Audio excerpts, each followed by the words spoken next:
সিলেট কৃষি বিশ্ববিদ্যালয়ে শিক্ষক নিয়োগে অনিয়মের অভিযোগ উঠেছে কর্তৃপক্ষের বিরুদ্ধে। এছাড়া কয়েকজন শিক্ষককে সাময়িক বরখাস্ত, বেতন ভাতা বন্ধেরও অভিযোগ উঠেছে। এসব ঘটনার প্রতিবাদ করতে গিয়ে বিএনপিপন্থী শিক্ষকদের মধ্যেই ঘটে পাল্টাপাল্টি হামলার ঘটনা। সর্বোচ্চ শিক্ষা প্রতিষ্ঠানে এসব ঘটনা কাম্য নয় বলছেন বিশিষ্টজনরা। সিলেট কৃষি বিশ্ববিদ্যালয়ের সার্জারি বিভাগের অধ্যাপক নাসরিন সুলতানা লাকির অভিযোগ, স্নাতকোত্তর পর্যায়ের কয়েকজন শিক্ষার্থীকে অবৈধ সুযোগ না দেয়ায় তাকে সাময়িক বরখাস্ত করেছেন উপাচার্য, বন্ধ করে দিয়েছেন তার বেতন ভাতা।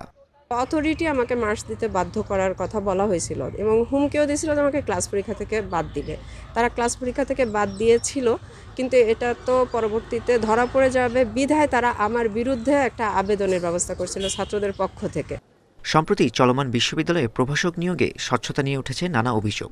এমনকি ইউজিসি নীতিমালা অনুযায়ী 50 শিক্ষার্থীর মধ্যে মেধা তালিকায় প্রথম থেকে পঞ্চম জনের অগ্রাধিকার থাকলেও নিয়োগ দেওয়া হয়েছে তালিকার অষ্টম জনকে। এসব ঘটনার প্রতিবাদ করতে গিয়ে উপাচার্যের সামনে হামলার শিকার হন বিএনপিপন্থী শিক্ষকরা। উনি একটা গোষ্ঠীকে ইফতার পার্টি করার জন্য 30,000 টাকা অনুমোদন দিয়েছেন।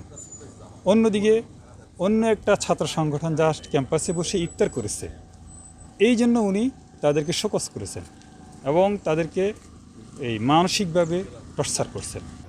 সবকিছু নিয়ম মেনেই হয়েছে জানিয়ে উপাচার্যের দাবি, একটি পক্ষ বিশ্ববিদ্যালয়ের ভাবমূর্তি নষ্টের চেষ্টা করছে। রিটেন পরীক্ষা হয়েছে, ভাইভা হয়েছে এবং শিক্ষকদের ক্ষেত্রে আরেকটা বেশি যে তাদের ডেমনস্ট্রেশন ক্লাস, এই সকল নিয়ে এবং রেজাল্ট কিন্তু 3.5 হইলেই কিন্তু তারা শিক্ষকতার কার্ড পাইতে এলিজিবল, কিন্তু যাদেরকে দেখছি 3.8, 9 এবং এর মধ্যে রিটেনে যে সবচেয়ে হাইস্ট মার্ক পাইছে ফার্স্ট, এবং ম্যাক্সিমাম জায়গাতে আমরা ফার্স্ট আমরা নিয়ে গেছি। গণ অভ্যুত্থান পরবর্তী সর্বোচ্চ শিক্ষা প্রতিষ্ঠানে এসব ঘটনা অপ্রত্যাশিত বলছেন নাগরিক সমাজের প্রতিনিধিরা। শিক্ষক নিয়োগে মেধাবীদের স্থান নেওয়া হওয়ায় ক্ষোভ জানিয়েছেন তারা। অভিযোগগুলা আসছে ঠিক, এটা কিন্তু প্রমাণিত হয় না। তো আমার মনে হয় যে এটার সঠিক তদন্ত সাপেক্ষে যে আসলে দোষী কারা এবং কী ধরনের কেন এই ঘটনাগুলো ঘটছে, কারণ ইউজিসি কিন্তু অনেক বড় একটা রোল প্লে করতে পারে ইউনিভার্সিটির এই সমস্ত করার ক্ষেত্রে, সমস্যাগুলো সমাধানের ক্ষেত্রে। বিশ্ববিদ্যালয়ে শিক্ষার সুষ্ঠু পরিবেশ বজায় রাখতে দ্রুত সংকট সমাধানে কার্যকর পদক্ষেপের দাবি জানিয়েছেন সাধারণ শিক্ষার্থীরা। Independent news.